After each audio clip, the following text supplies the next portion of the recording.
Assalamualaikum warahmatullahi wabarakatuh. Nama saya Anissa Ramadhani dari kelas Governansi Digital H041 dengan NPM akhir 026. Di video kali ini saya akan menjelaskan terkait dengan aplikasi mobile JKN. Nah, nanti saya akan menjelaskan terkait dengan tujuan dan fungsi aplikasi tersebut, bagaimana penerapannya di lapangan, prinsip governansi digital yang tampak dalam aplikasi tersebut, serta saran perbaikan. Adapun yang melatar belakangi munculnya aplikasi mobile JKN adalah tuntutan akan pelayanan kesehatan yang efisien, mudah diakses, dan juga merata seiring dengan perkembangan teknologi digital pada sektor pelayanan publik di bidang kesehatan.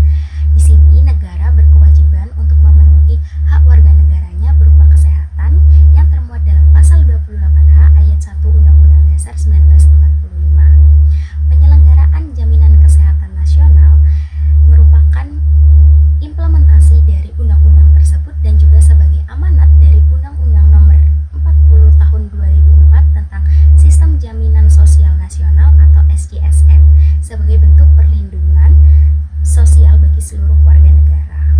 Nah, selanjutnya apa sih mobile JKN itu?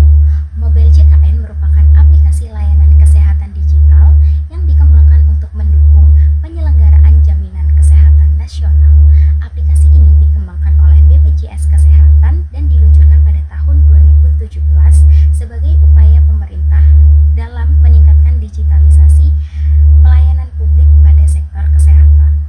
Aplikasi mobile JKN lahir karena adanya pelayanan kesehatan yang secara konvensional dan menimbulkan kendala-kendala seperti antrean yang panjang, proses administratif yang dilakukan secara manual sehingga berbelit. Oleh karena itu, tujuan dari mobile JKN adalah mengoptimalkan pelayanan dan mempermudah proses administratif bagi peserta jaminan kesehatan nasional, sehingga warga negara dapat mengakses pelayanan kesehatan secara mudah. Fungsi dari aplikasi mobile JKN dapat dilihat dari beberapa fitur unggulan yang termuat dalam aplikasi tersebut, seperti cek status kepesertaan. Fitur ini memungkinkan peserta untuk mendapatkan informasi apakah peserta masih terdaftar secara aktif dalam kepesertaan program jaminan kesehatan nasional. Kemudian pencarian rumah sakit. Fitur ini memberikan informasi pada peserta terkait dengan lokasi rumah sakit terdekat. Selanjutnya ada pendaftaran online. Melalui fitur ini, peserta dapat mendaftar secara online kapanpun dan dimanapun sehingga meminimalisir antrian yang panjang. Selanjutnya saya akan menjelaskan terkait bagaimana penerapan aplikasi mobile JKN di lapangan. Yang pertama terkait dengan kemudahan aplikasi. Aplikasi mobile JKN memberikan kemudahan yang cukup signifikan bagi para peserta, khususnya dalam hal akses layanan kapan saja dan di mana saja. Fitur antrian online serta iuran, kemudian layanan administrasi digital mampu menghemat waktu dan juga biaya bagi masyarakat. Dalam penerapannya, mobile JKN juga memiliki kendala seperti rendahnya literasi digital masyarakat khususnya bagi kelompok rentan yakni lansia. Kemudian, kurang meratanya akses jaringan dan juga gangguan teknis seperti server yang down ketika akan login. Gangguan teknis ini dapat kita lihat dari keluhan pengguna yang terdapat dalam App Store bahwa mereka sering melakukan login berkali-kali karena data dalam JKN Mobile yang sudah terdaftar sebelumnya tidak tersimpan. Untuk keamanan data peserta, aplikasi mobile JKN sudah menggunakan face recognition BPJS Kesehatan atau yang disebut dengan Frista. Nah, apa sih Frista itu? Frista adalah sistem identifikasi dan autentikasi yang menggunakan fitur wajah seseorang. Nah, melalui sistem ini, aplikasi mobile JKN menjadi lebih kuat dalam menjaga keamanan data pesertanya. Dari segi aksesibilitas, menurut saya, mobile JKN belum sepenuhnya merata karena daerah-daerah terpencil masih belum mendapatkan jangkauan jaringan dan juga terkadang masyarakatnya dominan belum memiliki smartphone sehingga masyarakat tidak dapat mengakses aplikasi ini dan juga menikmati layanan kesehatan secara mudah. Selanjutnya saya akan menjelaskan terkait dengan prinsip governansi digital yang tampak dalam aplikasi mobile JKN. Dari prinsip transparansi, Mobile JKN telah memenuhi prinsip transparansi melalui penyediaan informasi terbuka terkait status kepesertaan, iuran, dan layanan kesehatan yang dapat diakses melalui web resmi atau sosial media BPJS Kesehatan.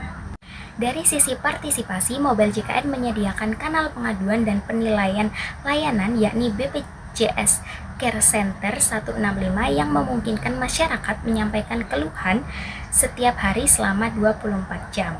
Dalam prinsip akuntabilitas tercermin melalui kewajiban BPJS Kesehatan untuk mempertanggungjawabkan pengelolaan dana iuran peserta kepada publik. Pengelolaan dana ini dilakukan dengan prinsip akuntabilitas pada SJSN yang menjadi dasar dalam pengelolaan keuangan BPJS Kesehatan. Selain itu, mengacu pada bab 9 pasal 39 Undang-Undang Nomor 24 Tahun 2011 menerangkan bahwa pengawasan BPJS Kesehatan terdiri dari pengawasan internal yang dilakukan oleh Dewan Pengawas dan pengawasan internal. Kemudian, dalam pengawasan eksternal dilakukan oleh DJSN dan juga lembaga pengawas independen.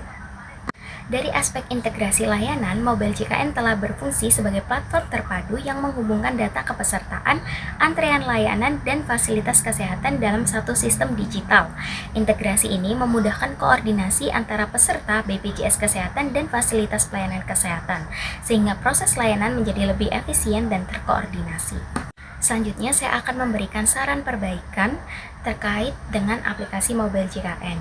Yang pertama, pemerintah dapat melakukan pemerataan akses jaringan supaya masyarakat di daerah terpencil juga dapat menggunakan inovasi ini dan pelayanan Mobile JKN dapat mencapai pelayanan secara menyeluruh bagi warga Indonesia. Yang kedua, pemerintah dapat melakukan sosialisasi terkait aplikasi Mobile JKN sehingga kelompok rentan seperti lansia dapat mengakses layanan ini dengan mudah. Dan yang terakhir, BPJS Kesehatan dapat selalu meningkatkan aplikasi ini secara teknis sehingga gangguan server seperti saat login dapat diminimalisir. Sekian video penjelasan dari saya. Wassalamualaikum warahmatullahi wabarakatuh.